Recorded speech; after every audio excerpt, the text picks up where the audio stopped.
For many years now, I've been speculating that we're going to find even more signs of life on Venus. And, well, looks like we got what I was asking for.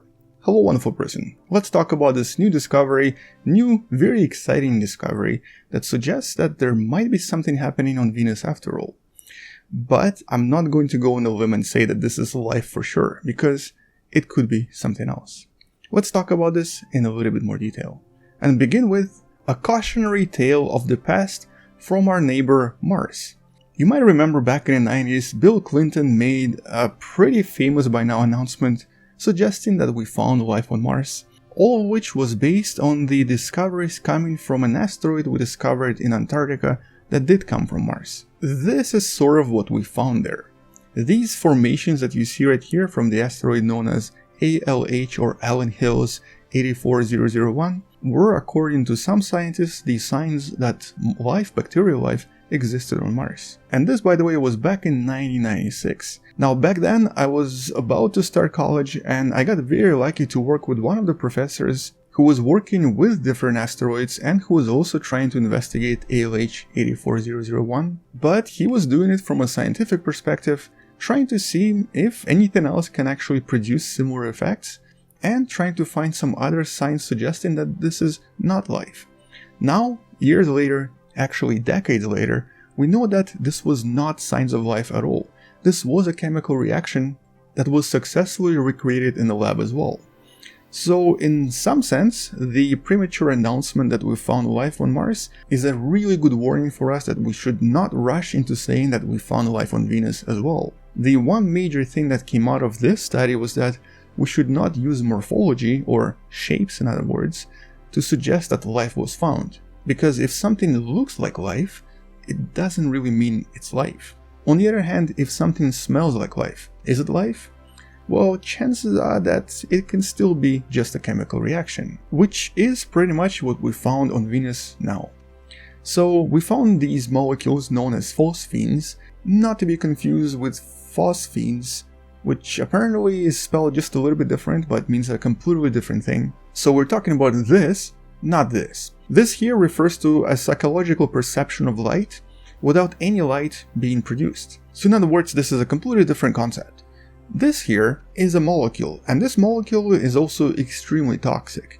As a matter of fact, in the last few years, several major incidents occurred when this molecule leaked somewhere, resulting in several fatalities, and this is something that actually happens every few years here and there. So this is a pretty dangerous gas. But how can a dangerous gas be connected to life? Well, it turns out that here on planet Earth, the only way we've discovered that this gas is produced is with certain bacteria, so-called anaerobic bacteria that does not require oxygen.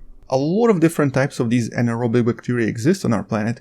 Some of them can even be found inside of you right now, inside of your guts, and they do produce all sorts of different gases. By the way, completely not related, but that's exactly where the gas comes from when you pass gas. It's the anaerobic bacteria producing all sorts of stuff inside of you. But certain bacteria do produce phosphine, and for what reason we don't really know. There have been speculations that maybe it's used as a kind of a protection. Because it's toxic, maybe some bacteria use it to kind of cover their area with it so that other bacteria don't get in there. And so it could be used as a sort of a protection for various types of bacteria, or it could be just their waste. We don't really know what phosphine is for. But we do know that on Earth, no geological or chemical process ever produces it. It's always bacteria. It has even been suggested that phosphine is a very important part of the phosphorus cycle on our planet. Essentially, this is how phosphorus is recirculated and reintroduced back for other life to use. But all of these are very early assumptions because we just don't know enough about it. But then again, we've actually found phosphine on other planets, specifically our large cousins Jupiter and Saturn. Both of these do contain a lot of phosphine. And so today the scientists believe that it can be produced in extreme conditions in these gas giants. Extreme pressures, possibly extreme temperatures do produce phosphine in inorganic ways, which once again takes us back to Venus. As it usually happens in science, this was a completely accidental discovery. As a matter of fact, the scientists were almost doing the opposite.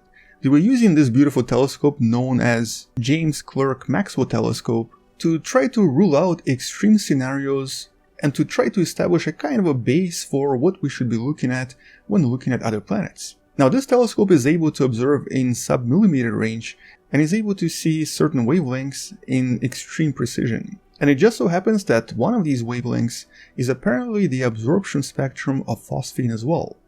Now, this is where I actually don't know enough about chemistry to speculate that maybe there's another chemical out there that could be similar to phosphine in that sense.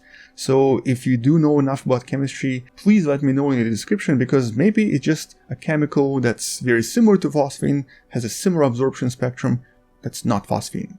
Anyway, long story short, they used the telescope, they looked at Venus, specifically the absorption spectrum, and they saw the spectra that are very similar to phosphine.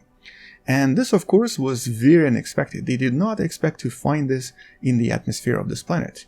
Now, you might have seen my older video from a few months back based on another paper that very strongly suggested that phosphine can only mean alien life. And in retrospect, I sort of regret making the strong statement, because now I'm doubting myself. What if there are ways for phosphine to be created inorganically? And what if Venus actually has one of these conditions for phosphine to be formed? Now, right now, our understanding of how chemistry works on other planets is not particularly good, because we haven't really been able to create a lot of situations where Venusian conditions, for example, are recreated. And here we are, of course, talking about 93 atmospheres of pressure and almost 500 degrees Celsius of temperature. So in that sense, maybe there is something going on here that makes this possible without any bacteria whatsoever.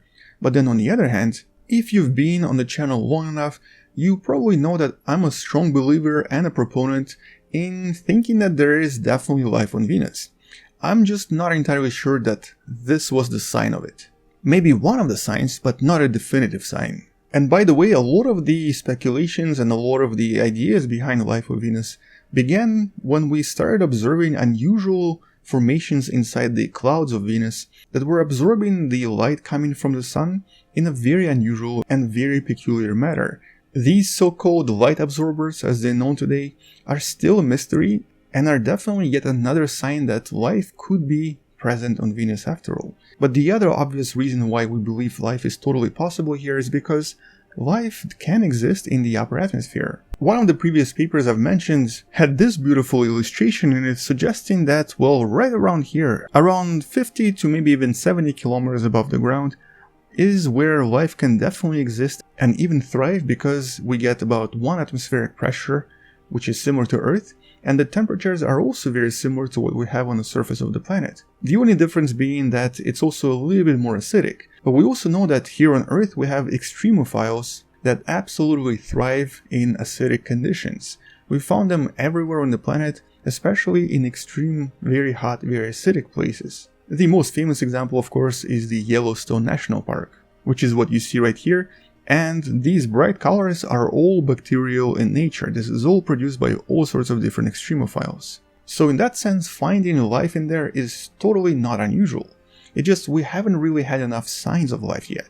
We have visual signs, now we have chemical signs, but we're still missing some. In other words, it can still be a chemical reaction of some sorts. And because we've learned a lesson from the Martian announcement that was premature and did not involve any life found, we now need to take a little bit more caution. But luckily for us, there's at least one mission that's currently very actively investigating the potential presence of life on Venus, at least from the perspective of atmosphere. Japanese Akatsuki is still there, it's still actively getting a lot of data from Venus, and in the next few years we're going to get enough data from the upper atmosphere of Venus to maybe make other conclusions and come up with some other explanations for what we're observing here and why phosphine is present. Maybe it's some sort of a solar reaction for all we know. So we're not going to rush into saying that this is definitely life. It's very likely life, like I've been saying for years, but not 100% yet. And the only way we're going to be certain about this being life is only if we launch something like this to Venus that's been suggested for decades now. As a matter of fact, Soviet Union was able to launch a balloon with an actual detector and a sensor back in mid-80s. That was like 35 years ago, I think, even more than that. So the technology is definitely there. Why haven't we done it yet? Well, there is no political pressure, there is no public interest, And most importantly, there's just no will, no desire to go there from any major organization. And those that possess the ability to go and have the will are going to the wrong place. Elon Musk? Seriously. Mars? No. You gotta go to Venus. But let's just assume for a second that this is indeed life and they're basically eating all of the stuff in the atmosphere and producing phosphine for one reason or another. How are they doing it? So there are still quite a lot of mysteries here. First of all, where is the hydrogen coming from? Phosphine is basically phosphorus and hydrogen, and we don't really know where either one of these molecules is coming from in the atmosphere. We know, for example, that there is oxygen, and the oxygen is being lost by the planet. We've seen this as a kind of a tail coming from Venus. And in some sense, we know that there are acidic conditions, which usually include hydrogen. So whatever is happening there has to be getting hydrogen from these acids. And right now, once again, the best explanation turns out to be bacteria yet again.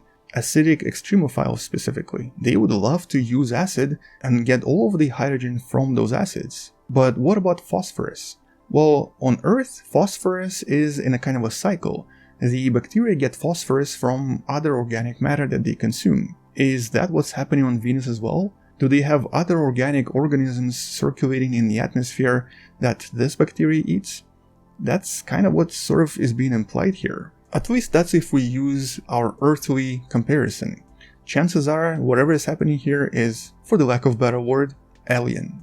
But what's really interesting about this discovery is that the scientists found a lot of the phosphine in the atmosphere. The amount they discovered here translates to about 20 parts per billion, and though it doesn't sound like a lot, according to the scientists behind this paper, that's about 10,000 times more than any chemical reaction would produce anyway. So if this is a chemical reaction, it's an extremely active chemical reaction that once again we don't really know how to explain right now. On top of this, phosphine doesn't really stay stable for a very long time, especially when there's a lot of ultraviolet light, such as there is in the upper atmosphere of Venus. In this case, phosphine molecules end up being destroyed and consumed by either water or carbon dioxide, and there's a lot of carbon dioxide on Venus. So in that sense, unless something is replenishing phosphine in the atmosphere, it shouldn't exist once again. In other words, the more we try to explain this as some kind of a chemical reaction, the more it seems that it's not. It is very difficult for us to currently explain this without invoking alien life, which honestly makes me super happy. This is one place I was hoping we would find life for a very long time. But despite my excitement and despite my enthusiasm, I'm still going to be a little bit skeptical, simply because of that announcement by Bill Clinton, which to this day is still there on NASA's page.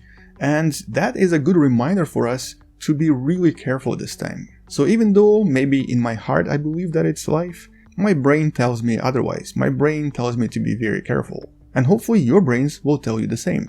But hypothetically, let's assume that this is life. Well, if this is life, we suddenly have a lot of other topics to talk about. For one, panspermia.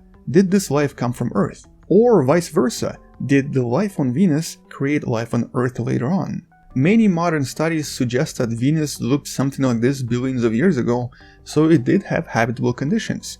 If it was created here first and then transferred to Earth, that would actually be really exciting for us to study, because we would get to see what ancient bacteria looked like. Also, since according to the scientists the detection of phosphine happened exactly in the habitable zone of the atmosphere of Venus, the follow-up question here is of course, well, what other types of life are we going to find here?